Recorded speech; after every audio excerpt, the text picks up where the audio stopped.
तो आज का जो हमारा टॉपिक है वो है हरित गृह प्रभाव एवं भूमंडलीय ऊष्मा, green house effect and global warming. तो इसके अंदर सबसे पहले जानेंगे कि ग्रीन हाउस इफेक्ट क्या होते हैं, what is the green house effect.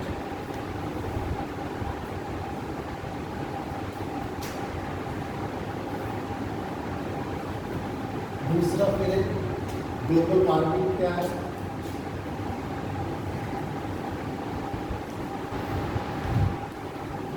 तीसरा फिर sources of green house gases, कौन कौन से सोर्स है green house gases, sources of green house gases.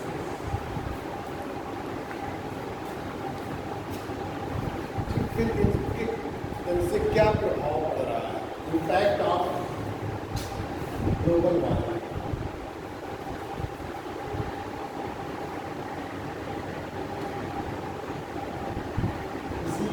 Causes of global warming की बात करेंगे।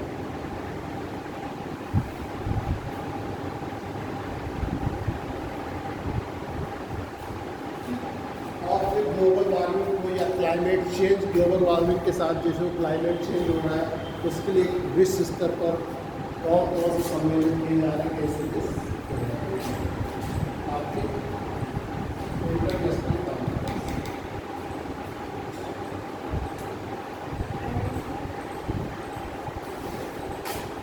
सारी चीजें हम जो है सारी चीजें हम इस पर चर्चा करेंगे।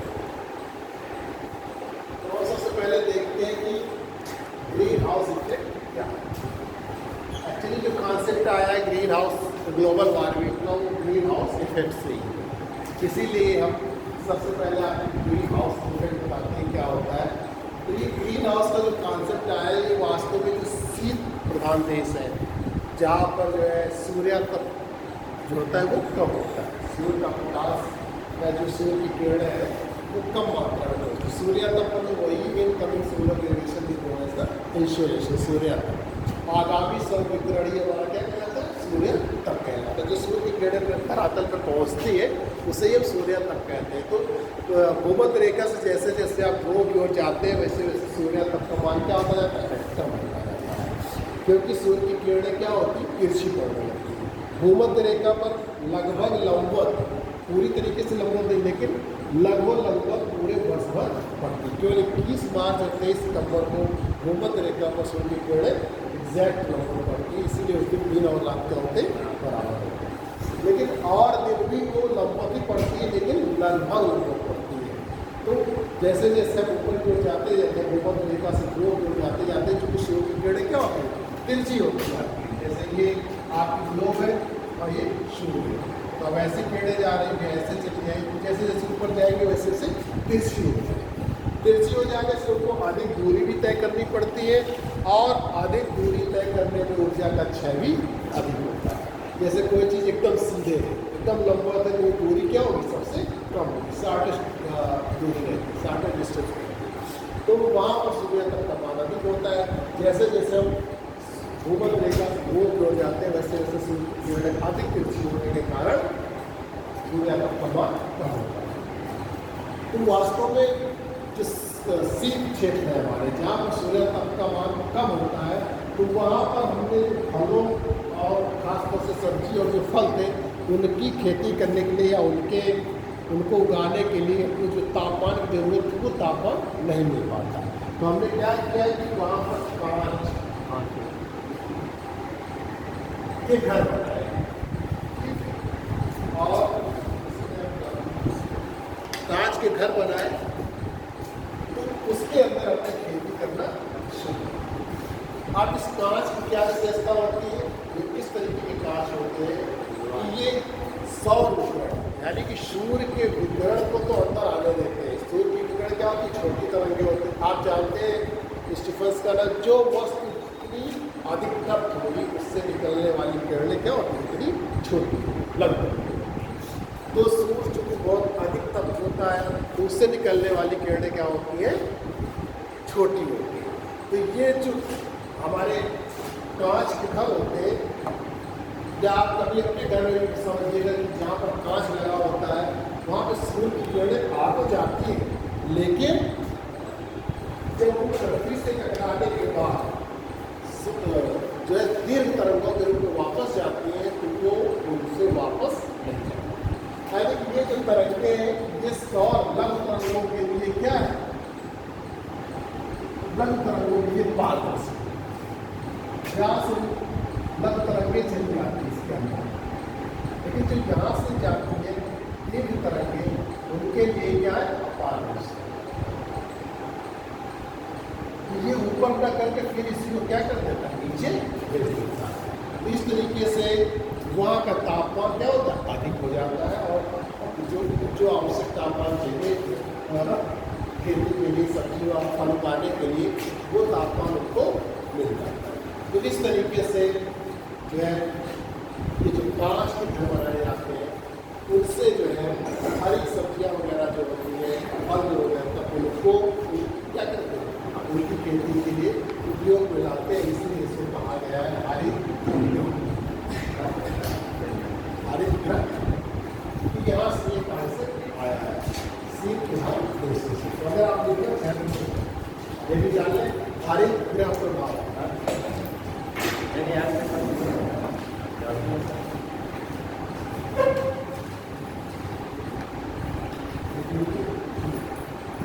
हरित गृह प्रभाव, इसमें शीत प्रधान देशों में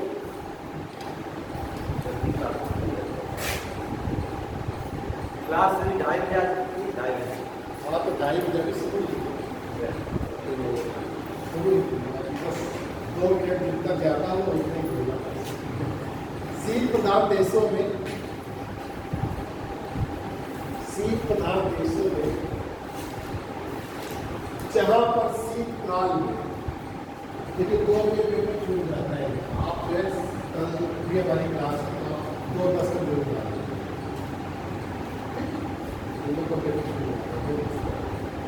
शीत प्रधान देशों में जहाँ पर शीतकाल में पर्याप्त सूर्यातप का अभाव होता है,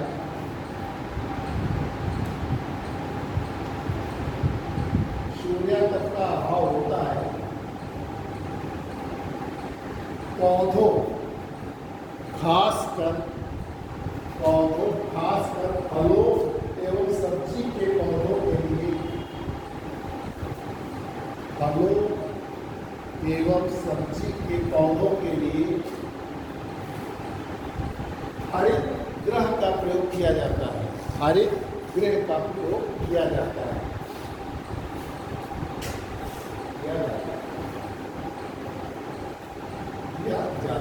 इन हरित ग्रहों के शीशे, इन हरित गृहों के शीशे इस तरह के होते हैं कि, इस तरह के होते हैं कि उनसे होकर सौरिक प्रकाश, सौरिक प्रकाश अंदर पहुंच जाता है, सौरिक प्रकाश अंदर पहुंच जाता है,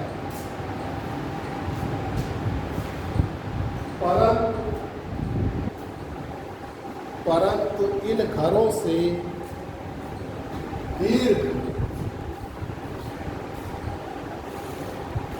दीर्घ तरंगे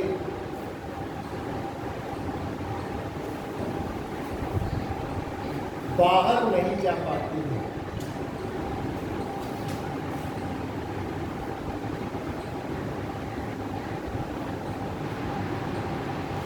इस कारण से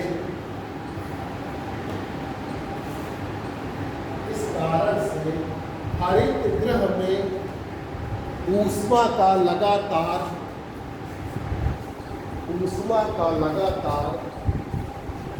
संचय होता रहता है।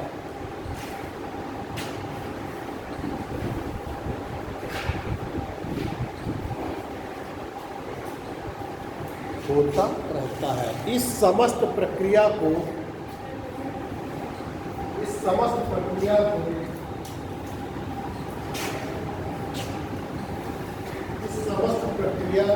के परिणाम को हरितगृह प्रभाव कहते हैं।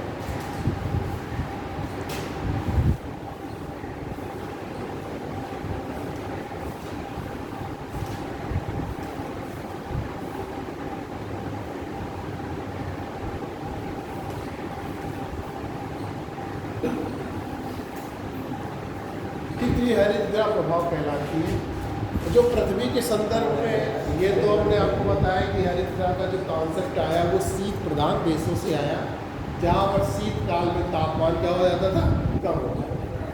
तो वहाँ पर पौधे, खासतौर से जो सब्जियाँ और फल, उनको उगाने के लिए आवश्यक तापमान प्राप्त नहीं होता था। तो हम लोगों ने क्या किया, कांच के घर बनाए। कांच की विशेषता होती है कि वो छोटी तरंगों के लिए पारदर्शी है, जबकि लघु तरंगों के लिए पारदर्शी है, जबकि दीर्घ तरंगों के लिए अपारदर्शी। तो इस तरीके से सौर किरणें है, सूर्य की किरणें जो होगी, संवेदित होती है, वो कांच जो हरितगृह प्रभाव, जो हरितगृह है, जो कांच के घर है, उनमें प्रवेश तो कर जाती है, लेकिन उनसे वापस नहीं जा पाती है। क्योंकि जब पृथ्वी जो सौर किरणें आती है, पृथ्वी की सतह जब गर्म हो जाती है, तब उससे विकिरण होता, सीधे नहीं होता। जानते हैं आप कि पृथ्वी पहले गर्म होती है, और गर्म होने के बाद दीर्घ तरंगों के रूप में पृथ्वी से विकिरण होता है, जिसे पार्थिव विकिरण कहते हैं, टेरेस्ट्रियल रेडिएशन कहते हैं। और वो जाकर फिर जब ऊपर की ओर जाती है, तो जो कांच होता है उसके लिए क्या हो जाता है, अपारदर्शी होती है, और वो फिर उसको क्या कर देते हैं, नीचे की ओर वापस कर देता है। इसे काउंटर रेडिएशन कहते हैं, प्रतिलोम विकिरण कहते हैं। तो ये जब ये ऊर्जा निकल नहीं पाती है, ऊर्जा फिर से वापस आ जाती है, तो लगातार ऊर्जा का क्या होता है, संचय होता जाता है, जिससे तापमान बढ़ जाता है। और यहाँ पे जो फल और सब्जी उगा रहे हैं, उनके लिए आवश्यक तापमान प्राप्त हो जाता है, जिससे यहाँ पर खेती की जाती है। और ये घर कैसे आपको दिखाई देते हैं, हरितगृह देते हैं, इसलिए उनको हरितगृह और समस्त के परिणाम को हरितगृह। जब इसी को पृथ्वी के संदर्भ में लेते हैं, तो चूँकि हमारा जो वायुमंडल है, उसमें विभिन्न प्रकार की गैसों का सामना है। बहुत सारी गैसें जो है यहाँ पर पाई जाती है। आप जानते हैं और कौन सी है, नाइट्रोजन ऑक्साइड है, नाइट्रोजन है, ऑक्सीजन है, ठीक, कार्बन डाइऑक्साइड है, ओजोन है, बहुत सारी गैसें यहाँ पर पाई जाती है, आर्गन है। ये गैसें वायुमंडल का निर्माण करती है। आप जानते हैं कि पृथ्वी के चारों तरफ जो गैसीय आवरण पाया जाता है, उसे क्या कहते हैं, वायुमंडल कहते हैं। अगर अर्थ को आप ऐसे सोचें कि अर्थ ऐसे है, तो इसी के चारों ओर जो गैसीय आवरण पाया जाता है, वही हमारा वायुमंडल है, ठीक। और ये वायुमंडल जो है पृथ्वी के गुरुत्वाकर्षण के कारण इससे क्या हुआ, जुड़ा हुआ है, इसके साथ टिका हुआ है। हमने एक बार चर्चा की थी कि पृथ्वी पर वायुमंडल पाया जाता है, जबकि चंद्रमा पर वायुमंडल नहीं पाया जाता है। तो इसका हमने कारण बताया था कि यहाँ की जो गैसें होती हैं, ऑक्सीजन है, नाइट्रोजन है, तो इनका जो पलायन वेग है वो लगभग 5 किलोमीटर प्रति सेकंड के आसपास है। और पृथ्वी से बाहर जाने के लिए कितना वेग चाहिए, 11.2 किलोमीटर पर आवर। इसके वेलोसिटी 11.2 किलोमीटर प्रति सेकंड। अगर हम पृथ्वी के गुरुत्वाकर्षण से आपको बाहर जाना है, तो 11.2 किलोमीटर प्रति सेकंड वेग होना चाहिए, नहीं तो आप पृथ्वी के गुरुत्वाकर्षण से बाहर, क्षेत्र से बाहर नहीं जा सकते। जबकि चंद्रमा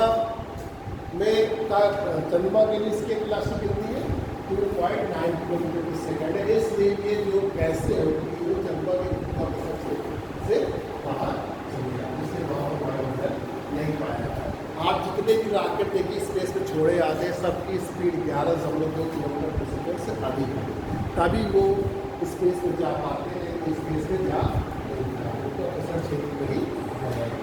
हम लोग जो देंगे 24 किलोमीटर 25 किलोमीटर प्रति सेकंड की रफ्तार से जो जाते हैं रॉकेट वगैरह स्पेस में छोड़ जाते हैं, इसलिए उनकी स्पीड इतनी रखी जाती है कि पृथ्वी के गुरुत्वाकर्षण से बाहर। तो अब जो ये वायुमंडल में गैसें पाई जाती है, एक खास तौर से कार्बन डाइऑक्साइड मुख्य रूप से निकल रही है, और बाकी कार्बन डाइऑक्साइड भी जल वाष्प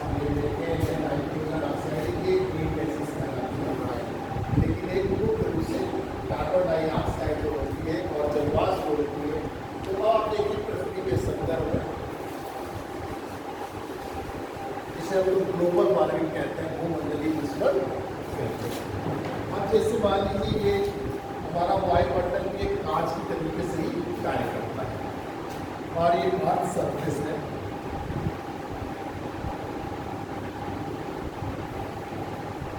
अब इसी तरीके से सूर्य की किरणें क्या है, यहाँ पर आती है। इसके लिए जो भी ये कार्बन डाइऑक्साइड और जल वाष्प वाटर होता है, ये क्या है, पारदर्शी। तो ये यहाँ तो चली आती है, यहाँ चली जाएगी पृथ्वी तक और पृथ्वी को क्या करती है, गर्म करती है। और जब पृथ्वी गर्म हो जाती है तब ये दीर्घ तरंगों के रूप में क्या होता है, उत्पत्ति हो जाती है, जिनके लिए कार्बन डाइऑक्साइड और जल वाष्प क्या होते हैं, तरंगों को जो है वापस वायुमंडल में नहीं जाने देते, वापस अंतरिक्ष में नहीं जाने देते। इसलिए क्या ही अपारदर्शी।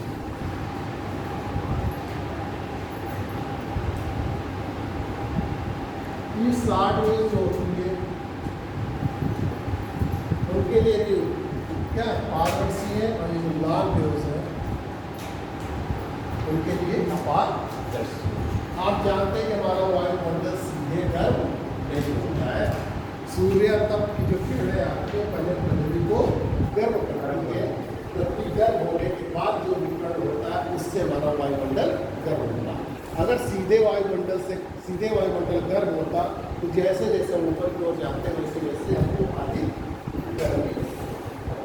अधिक तापमान महसूस होता है। लेकिन उल्टा है, जैसे जैसे आप पहाड़ी क्षेत्र में जाते हैं, पहाड़ों के तो वहाँ पर क्या मिलता है, आपको तापमान कम मिलता है। अपने घर पर ही आप घर की जो एक मंजिल, दूसरी मंजिल, तीसरी मंजिल, चौथी मंजिल में जाते हैं तो तापमान में क्या महसूस कम महसूस होता है।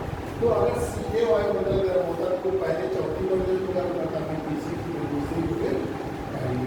इस तरीके से ऊपर अधिक तापमान होता है और नीचे तापमान कम होता है, लेकिन ऐसा नहीं पाया था। उसका कारण यही है कि वायुमंडल सीधे गर्म नहीं होता है। पहले पृथ्वी की सतह गर्म हो जाती है, जो औसत तापमान है 15 डिग्री सेंटीग्रेड। पृथ्वी की सतह का जो औसत तापमान है 15 डिग्री सेंटीग्रेड। हमने आपको बताया कि जो चीज़ जितनी तप्त होती है उससे निकलने वाली तरंगें उतनी ही सूक्ष्म होती, उतनी नहीं होती। सूर्य का आप देखते हैं तो सूर्य के बाहरी को तापमान रहता है वो 4000 डिग्री सेंटीग्रेड, अंदर का तापमान 10⁻⁷ केल्विन है। तो इस तरीके से वहाँ का तापमान बहुत अधिक है, उससे निकलने वाली किरणें क्या है, बहुत छोटी है, सूक्ष्म। और यहाँ का तापमान कितना, 15 डिग्री सेंटीग्रेड है। जब पृथ्वी गर्म हो जाएगी, पृथ्वी की सतह गर्म हो जाएगी, तब वो यहाँ से विकिरण शुरू होगा, जिसे पार्थिव विकिरण कहते हैं, टेरेस्ट्रियल रेडिएशन कहते हैं। तब हमारा वायुमंडल गर्म होता है। इसीलिए जो पृथ्वी के पास का हिस्सा होगा वो अधिक गर्म होता है। जैसे जैसे निकट हो जाता है वैसे वैसे तापमान कम होता जाता है। 6.5 डिग्री सेंटीग्रेड तापमान 1 किलोमीटर पर कम हो जाता है। इसे हम लोग क्या कहते हैं, नॉर्मल लैप्स रेट, सामान्य ताप अवधि करते हैं। तो अब जब ये लॉन्ग वेव्स है उनको जो कार्बन डाइऑक्साइड और जो जल वाष्प है ये वापस नहीं जाती, स्पेस में वापस नहीं जाने देती है और फिर से टकरा कर कहाँ भेज देती है, नीचे की ओर भेज देती है, जिसे हम लोग काउंटर रेडिएशन कहते हैं। क्या कहते हैं, प्रतिलोपन। प्रतिलोप काउंटर रेडिएशन। आखिर ये पृथ्वी की सतह पर फिर से आ जाती है और वायुमंडल से बाहर नहीं निकल पाती है। ये कैसे ब्लैंकेट के रूप में कार्य करती है, कंबल के रूप में कार्य करती है, ये उनको वापस नहीं जाने देती है, जिससे हमारे वायुमंडल का तापमान या हमारे पर्यावरण का तापमान क्या हो रहा है, बढ़ रहा है। इससे पूरे ग्लोब का तापमान बढ़ रहा है। इससे हम लोग क्या कहते हैं, ग्लोबल वार्मिंग कहते हैं, भूमंडलीय विस्फोट कहते हैं। मुख्य रूप से इसके लिए उत्तरदायी गैस कौन सी है, कार्बन डाइऑक्साइड। कार्बन डाइऑक्साइड सबसे ज़्यादा इसकी उत्तरदायी, बाकी कार्बन डाइऑक्साइड जल वाष्प सब रहते हैं, लेकिन मुख्य रूप से कार्बन डाइऑक्साइड गैस। जैसे हरित गैसों में कार्बन डाइऑक्साइड, जल वाष्प, मीथेन और नाइट्रोजन ऑक्साइड, तो जिसमें सबसे ज़्यादा कार्बन डाइऑक्साइड, जल वाष्प रहते हैं। गौण गैसें भी हैं, जैसे जो आपकी हाइड्रोजन वाली गैसें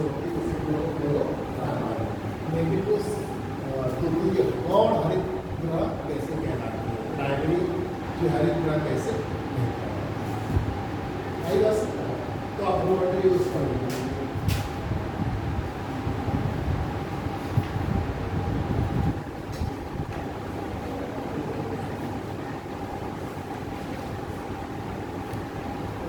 पृथ्वी के संदर्भ में कार्बन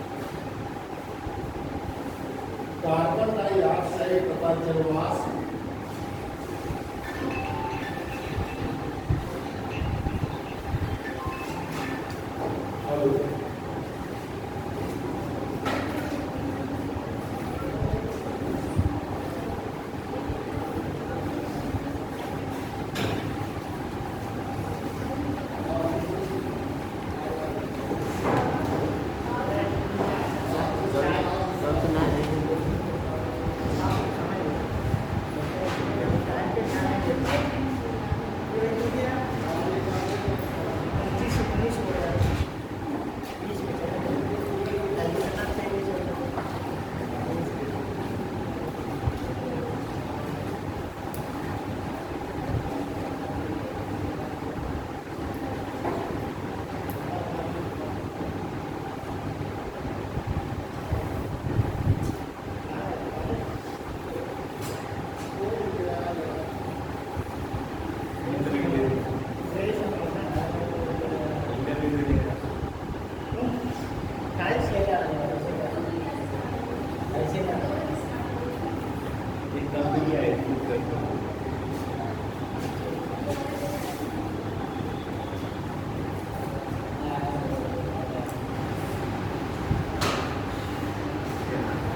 पृथ्वी के संदर्भ में कार्बन डाइऑक्साइड तथा जल वाष्प,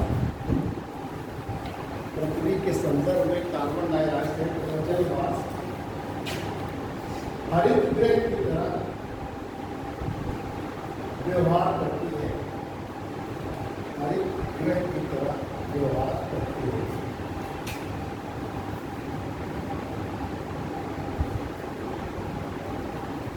क्योंकि ये सौर विकिरण को धरातल में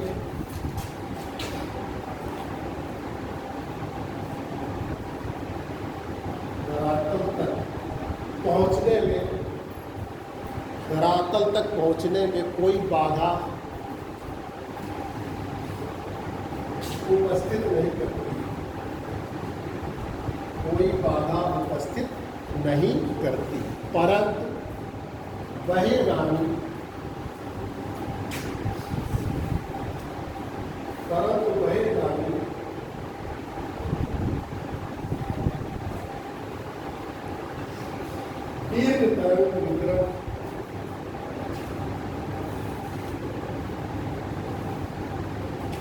दीर्घ तरंग विकिरण को अवशोषित कर लेती है, दीर्घ तरंग विकिरण को अवशोषित कर लेती है तथा उन्हें पुनः भूतल की ओर प्रत्यावर्तित तथा उन्हें पूरा भूतल की ओर प्रत्यावर्तित कर देते हैं, लौटा वापस।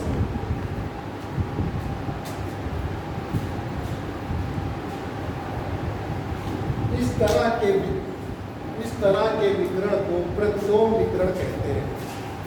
इस तरह के विकिरण को प्रतिलोम विकिरण कहते हैं, जिस कारण धरातलीय सतह निरंतर गर्म होती रहती है।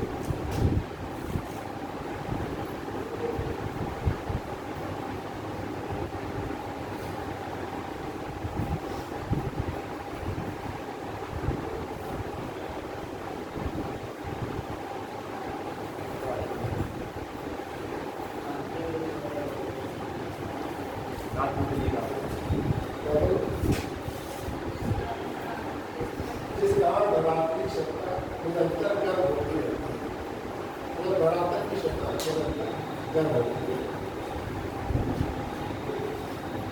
पैराग्राफ चेंज करके लिए हरित ग्रह वाली गैसों, हरित ग्रह की विशेषता वाली गैसों को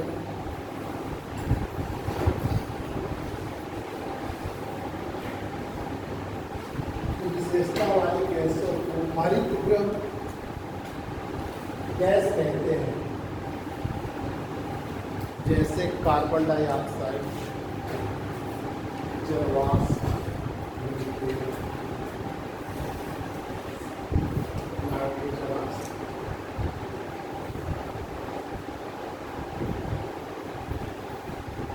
मेन गैसें द्वितीय जो गैसें होती है ग्रीन हाउस में, हाइड्रोजन गैसें होती है, CFC जो ओजोन परत की तो इसमें मुख्य रूप से एक क्वेश्चन हमेशा पूछा जाता है कि भूमंडलीय उष्णन के लिए मुख्य रूप से कौन गैस उत्तरदायी है, तो आपको कार्बन डाइऑक्साइड बताना होगा। एक हरित गैस के नाम पूछे, ये वाला विकल्प देना पैराग्राफ वायुमंडल में मानव जनित कार्बन डाइऑक्साइड, वायुमंडल में मानव जनित कार्बन डाइऑक्साइड के आवरण प्रभाव के कारण कार्बन डाइऑक्साइड के आवरण प्रभाव के कारण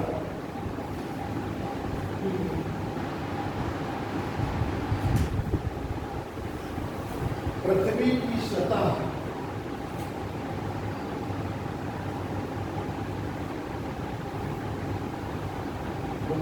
सतह के तापमान में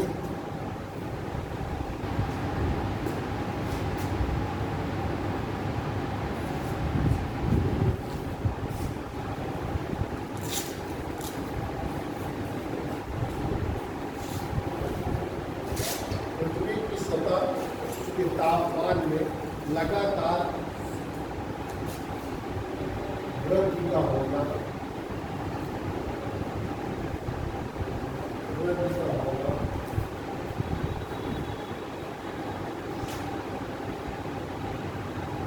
भूमंडलीय उष्णन कहलाता है।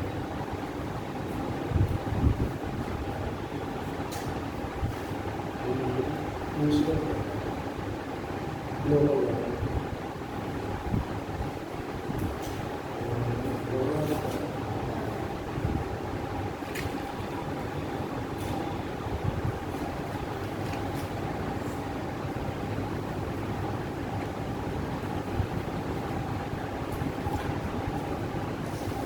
आप जहाँ सतह लिखे हो ब्रैकेट में पर्यावरण लिख लीजिए। पृथ्वी की सतह और पृथ्वी के पर्यावरण में लगातार तापमान वृद्धि होगा, भूमंडलीय उष्णन ग्लोबल वार्मिंग ब्रैकेट में।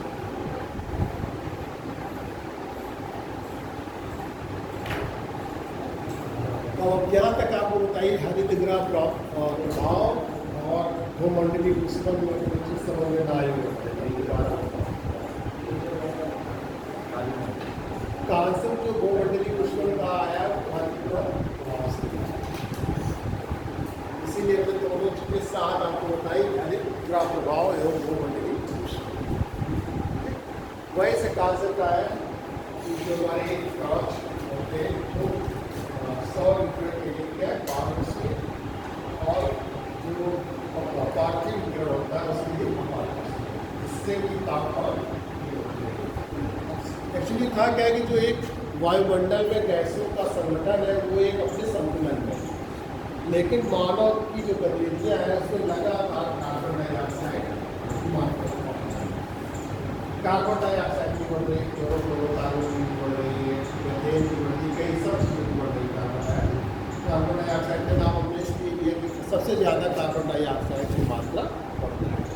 आपके जो होना चाहिए था उसको जो अपने पहले एक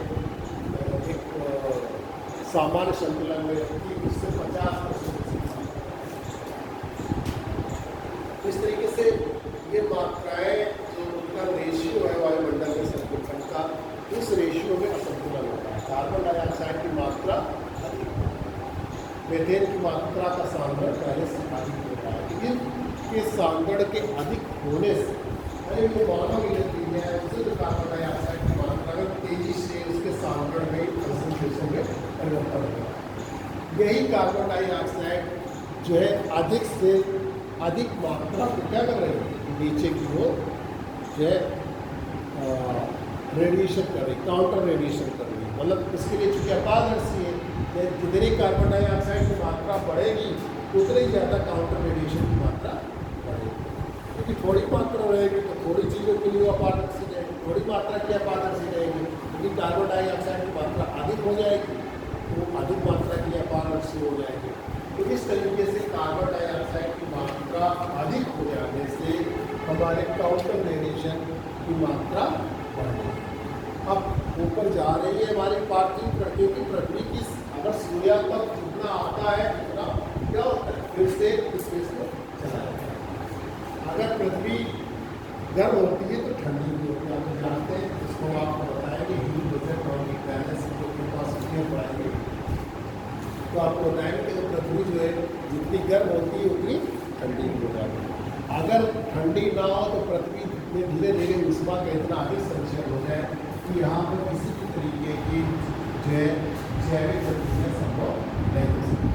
इसलिए अगर जिस अनुपात में पृथ्वी हमारी गर्म होती है उसके अनुपात में पृथ्वी हमारी ठंडी भी हो जाती है, शून्य करती है, जिससे हम लोग बैलेंस करते हैं। तो इसको तो हम आपको पढ़ाएंगे जब आपको एडवांस में पढ़ाएंगे। तो हमारे कहने का ये तात्पर्य है कि जो कार्बन डाइऑक्साइड है ये इस हीट बैलेंस विश्व संतुलन को क्या कर रहा है, ये इसको गतिरोध पैदा कर रहा है। अब ये क्या कर रहा है, जितना हमारी स्पेस में जाना चाहिए थी उतना स्पेस में जाने नहीं देगा। अब भी यहाँ पे अपारदर्शी हो जाती है और इसके बाद ये नीचे की ओर फिर से विस्थापित हो जाती है। जो मानव गतिविधियाँ हैं हमारी, तो ये मानव गतिविधियों के द्वारा कार्बन डाइऑक्साइड की मात्रा बढ़ रही है, जिससे काउंटर रेडिएशन प्रतिलोम विकिरण की मात्रा बढ़ रही है और इससे इस ग्लोब का तापमान क्या हो रहा है, बढ़ रहा है। इससे हम लोग ग्लोबल तो इससे बहुत पूछा जाता है कि कौन सी गैस नॉर्मली उसको ग्लोबल वार्मिंग के लिए मुख्य रूप से तो कार्बन डाइऑक्साइड मुख्य रूप से बताइए। इसमें आप जानते हैं विकसित देश जो होते हैं वो ज़्यादा से ज़्यादा कार्बन डाइऑक्साइड, क्योंकि औद्योगिक गतिविधियाँ हैं, उन औद्योगिक गतिविधियों से कार्बन डाइऑक्साइड जो है एटमॉस्फेयर में तो थोड़ा सा मीटिंग आता है। तो यहाँ तक तो कोई दिक्कत नहीं क्या? हाँ, मीटिंग आने हर पूरा गैसों के ये वाला है सबसे ज़्यादा ग्रीन हाउस गैसेस। ये दो चीज़ें हमने आपको पढ़ा थी, हरित गैसों के प्रमुख। देखिए हरित गैसों में मुख्य रूप से तो कार्बन डाइऑक्साइड उत्तरदायी है। ये कहाँ कहाँ से एटमॉस्फेयर में पहुँच रही है इसकी हम चर्चा कर रहे हैं। तो पहला तो जो सबसे ज़्यादा पहुँच रही है कार्बन से विकासशील देशों में वो तापीय विद्युत है, थर्मल पावर प्लांट में वो जहाँ पे कोयले और गैस से जो है बिजली का उत्पादन कर रहे हैं। यानी कि जो फॉसिल फ्यूल्स हैं, जो हमारे जीवाश्म वाले एनर्जी के स्रोत हैं, जिन्हें परंपरागत कहते हैं, तो जो ऐसे स्रोत हैं उनके जलाने से या उनके प्रयोग से कार्बन डाइऑक्साइड की मात्रा एटमॉस्फेयर में बढ़ रही है। जैसे आप जानते हैं जो हमारे यहाँ थर्मल पावर प्लांट है, ठीक अभी भी जो है लगभग आपका 60% थर्मल पावर प्लांट के हमारे यहाँ उत्पादन होता है। तो थर्मल पावर प्लांट में कोयले के उपयोग से कार्बन डाइऑक्साइड की मात्रा एटमॉस्फेयर में बढ़ रही है। तो नंबर 1 आपको तापीय विद्युत उत्पादन केंद्र,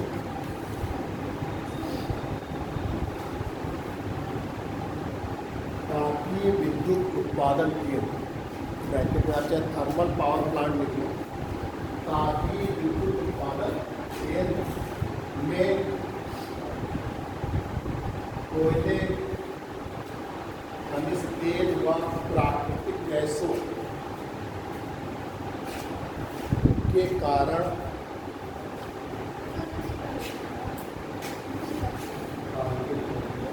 तापीय विद्युत उत्पादन केंद्रों में कोयले, खनिज तेल व प्राकृतिक गैसों के प्रयोग के कारण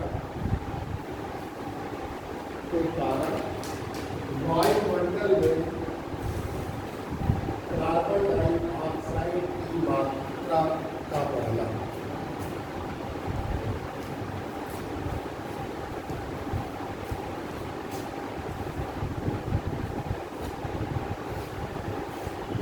देखिए, जो हमारे विकसित देश है, विकासशील देश है, वहाँ पर असंख्य कारखाने और उद्योग हैं, इंडस्ट्रीज और कारखाने की चिमनियों को जो है होते हैं, उनसे क्या है, कार्बन डाइऑक्साइड। तो देखिए, विकसित और विकासशील देशों में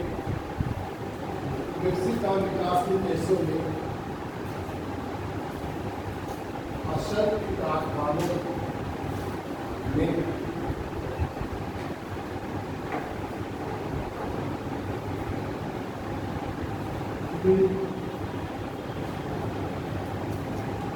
प्रयोग में लाए जाने वाले कोयले व खनिज तेल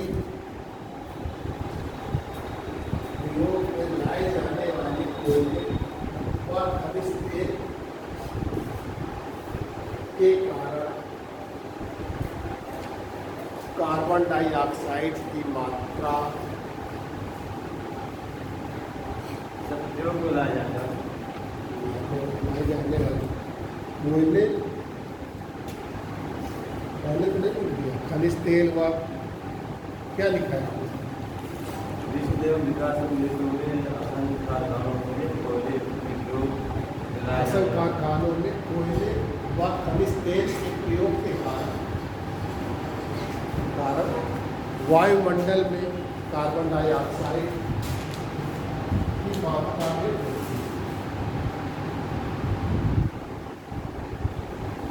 तीसरा, आप जानते हैं कि सबसे ज़्यादा परिवहन सेक्टर हमारा ट्रांसपोर्ट सेक्टर है, जहाँ पर जो है कार्बन डाइऑक्साइड वहाँ पर भी हम डीजल और पेट्रोल का प्रयोग करते हैं।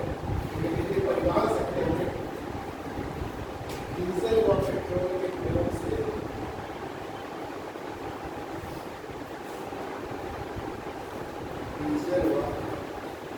पेट्रोल के प्रयोग से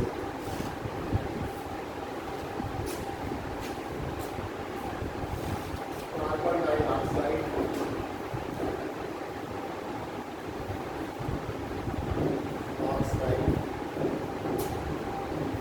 की मात्रा में वायुमंडल में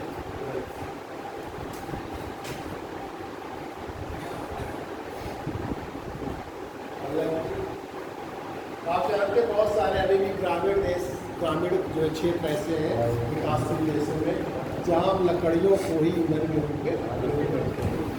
और लकड़ियाँ जो होती हैं क्या है, हमारे लिए कार्बन डाइऑक्साइड का क्या डाइऑक्साइड, तो जो उनको जलाते हैं तो उनका क्या होता है, रिमोशन होता है। तो आप घरेलू उपयोग में लकड़ियों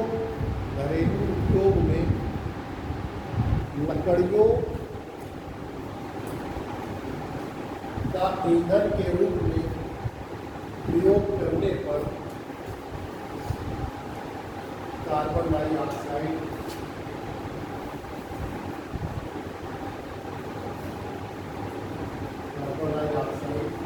के विसर्जन के कारण वायुमंडल में इसकी मात्रा में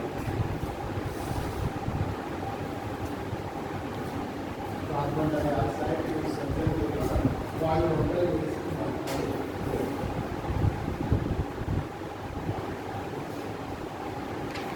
फिर अगला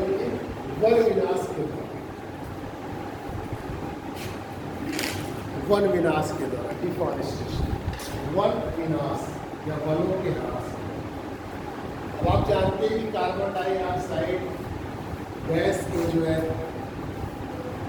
पेड़ पौधे बहुत ज़्यादा अवशोषित करते हैं, क्योंकि सूर्य की उपस्थिति में वो इस प्रकाश संश्लेषण विधि के द्वारा अवशोषित हो जाते हैं और बची की मात्रा उससे संचित हो जाती है। वास्तव में पेड़ जो होते हैं कार्बन हक में आते हैं, वो कार्बन को संचित करते हैं। तो कई कारणों से अगर उद्योगों के कारण या नगरीकरण के द्वारा जो है लगातार क्या कर रहे हैं, वनों का विनाश कर रहे हैं। तो वनों के विनाश अगर हम कर रहे हैं तो जो एक कार्बन को अवशोषित करने का एक बहुत बड़ा क्षेत्र है वो धीरे धीरे नष्ट होती जाती है। और इन लकड़ियों जो ये नष्ट करते जाते हैं तो इनमें भी कई कारण है। अगर कोई पेड़ पौधे कल्टिवेटर होता है, मान लीजिए पेड़ पौधे विकास हो गए, अगर विकटा रुका हो रहा है तब भी उनके विमोचन से कार्बन डाइऑक्साइड निकलती है। दूसरा, उनको जब जलाते हैं तब भी कार्बन डाइऑक्साइड निकलती है। तो इस तरीके से पौधों के विघटन और पौधों के जलाने से मिलकर लकड़ियों के जलाने से या फल के जलाने से क्या होता है, कार्बन डाइऑक्साइड जो है अवसर्जित होता है। वन विनाश के द्वारा देखिए इसका मुख्य समझ के वन विनाश के द्वारा, तो वन विनाश के द्वारा कार्बन डाइऑक्साइड के विमोचन से वायुमंडल में कार्बन डाइऑक्साइड मात्रा में प्राप्त। वन विनाश के कारण कार्बन डाइऑक्साइड के विमोचन से कार्बन डाइऑक्साइड की मात्रा में, देखिए मीथेन जो है एक महत्वपूर्ण हरित गृह गैस है। तो आप मीथेन भी CH4 है इसका सिंबल, इसका मीथेन भी महत्वपूर्ण हरित गृह गैस है। इसका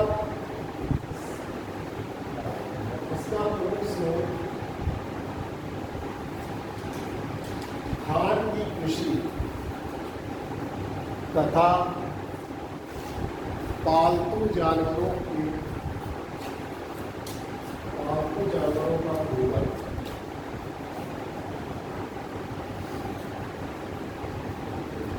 यानी कि जो ये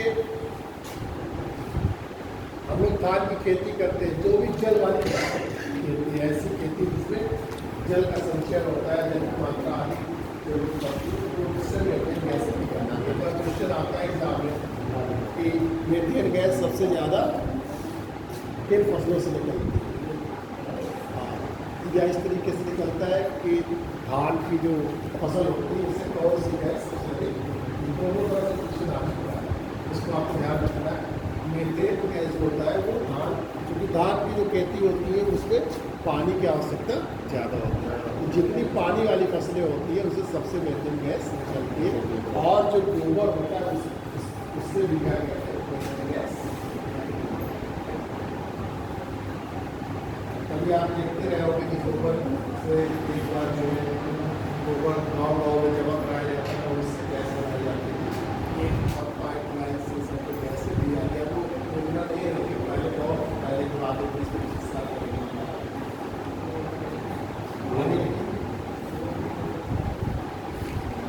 नाइट्रोजन ऑक्साइड,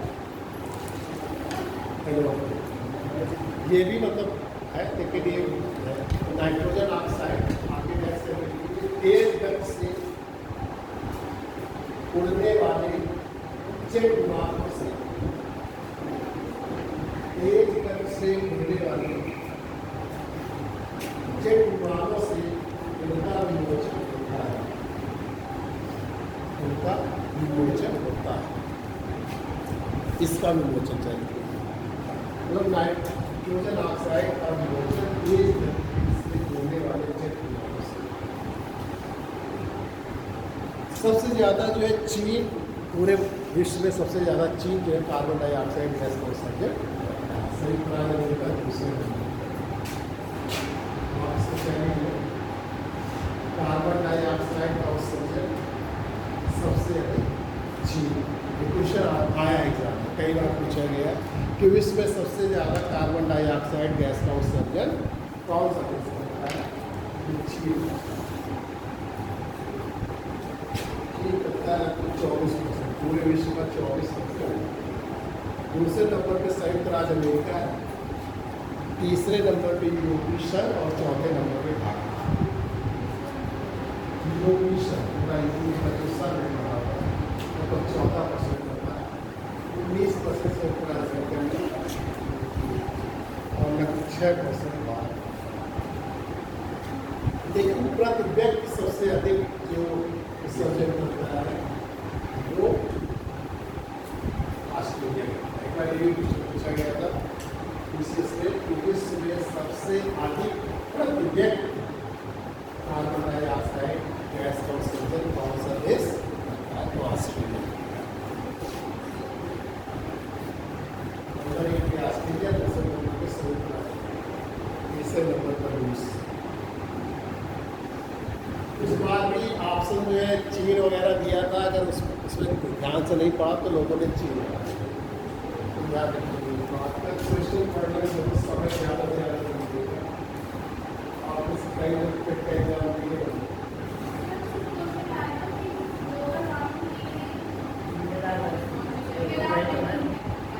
नहीं तो आप कार्बन डाइऑक्साइड नहीं है, आर्गन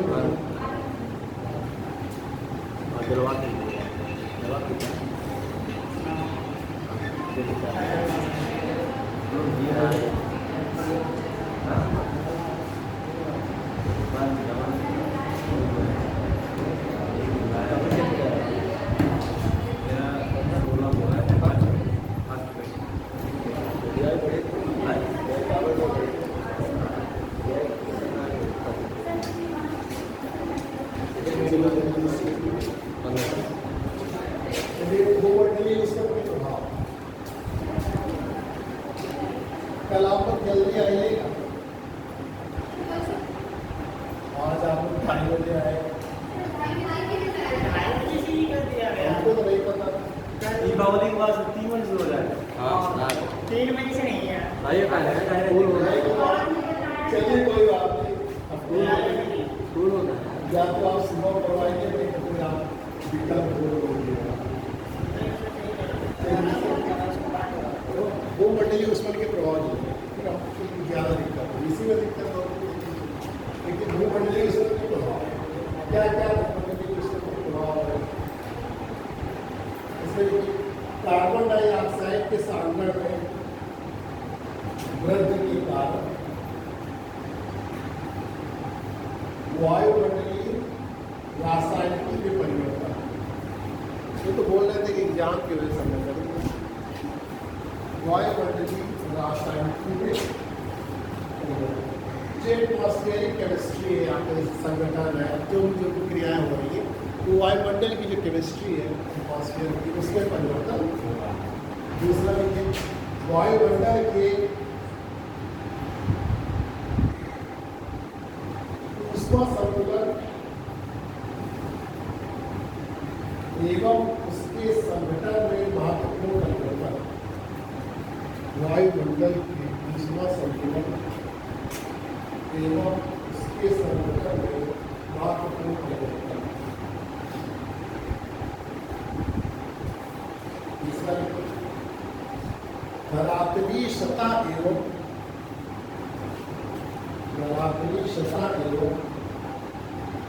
निचले वायुमंडल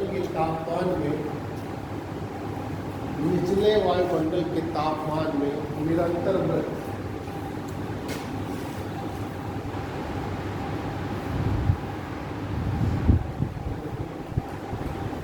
विश्व के सर्वाधिक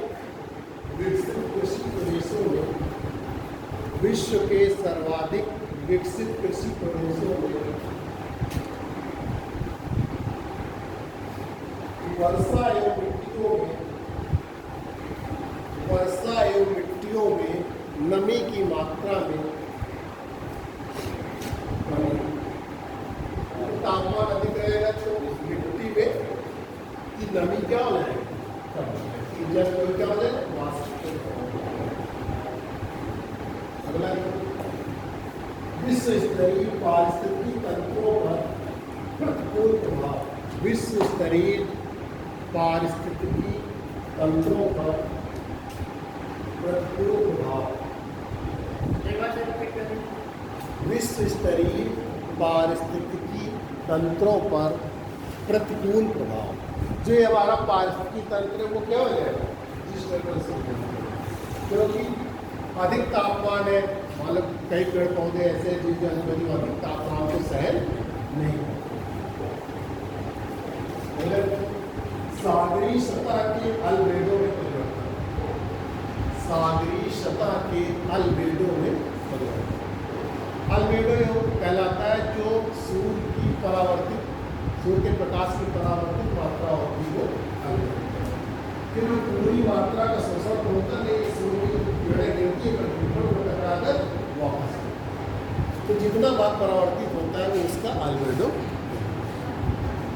जब सागरीय सतह के तापमान अधिक होगा तो उसके अल्बेडो अभी सागरीय पारिस्थितिकी तंत्र जैविक उत्पादकता में, सागरीय पारिस्थितिकी तंत्र जैविक उत्पादकता में ह्रास की संभावना, ह्रास की संभावना। जो सागरीय पारिस्थितिकी तंत्र है उसकी जो जैविक उत्पादकता है उसमें कमी होगी, उसमें कमी आएगी, उसकी कमी होने की संभावना। आगे हिमचादों का पिघलना, हिमचादों का पिघलना, जो हमारे ग्लेशियर से जब अधिक तापमान होगा तो वो पिघले, हिमचादों का पिघलना। आगे वायुमंडलीय वायुदाब में परिवर्तन, क्योंकि आप जानते हैं ताप और दाब में क्या होता है, इनवर्स रिलेशनशिप होता है। अधिक तापमान है तो दाब क्या होगा, तो इस तापमान में वृद्धि होने से जो हमारे वायुमंडलीय दाब है उसको वायुमंडलीय वायुदाब में परिवर्तन।